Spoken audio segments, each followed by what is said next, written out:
نحمده ونصلي على رسوله الكريم اما بعد فاعوذ بالله من الشيطان الرجيم بسم الله الرحمن الرحيم وعن جابر بن سمرة رضي الله تعالى عنه قال قال رسول الله صلى الله عليه وسلم لأن يؤدب الرجل ولده خير له من أن يتصدق بصاع رواه الترمذي۔ نبی کریم صلی اللہ علیہ وسلم نے فرمایا، آدمی اپنے اولاد کو ادب سکھائے، یہ اس کے لیے 100 صدقہ کرنے سے زیادہ بہتر ہے۔ اس طرح آپ صلی اللہ علیہ وسلم کا ارشاد ہے، کسی باپ نے اپنے بیٹے کو اچھے ادب سے بڑھ کر کوئی تحفہ نہیں دیا، یعنی ادب سکھانا اولاد کے لیے والدین کی طرف سے عمدہ تحفہ ہے۔ اسی طرح حضرت لقمان فرماتے ہیں، باپ کی مار اولاد کے لیے ایسی مفید ہے جیسا کہ پانی کھیتی کے لیے مفید ہے۔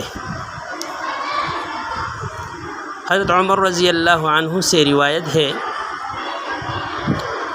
کہ ان کے پاس ایک شخص اپنا لڑکا لایا اور کہنے لگا کہ یہ میرے نافرمانی کرتا ہے۔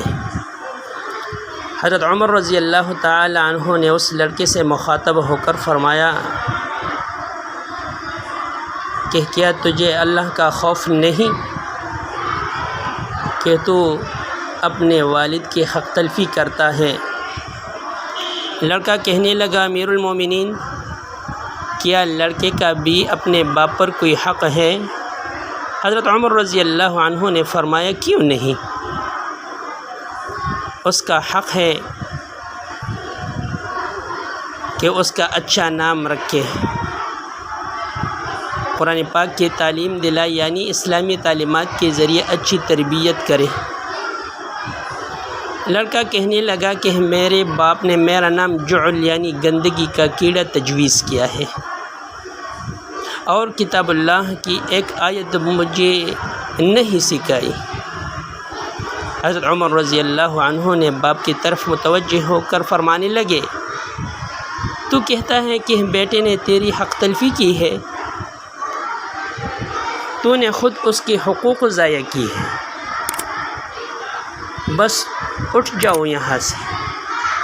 تو میرے عزیز و عرض یہ ہے کہ اپنے اولاد کی ایسی تربیت کی جائے کہ مبادا اللہ کی بارگاہ میں ماخوذ نہ ہو۔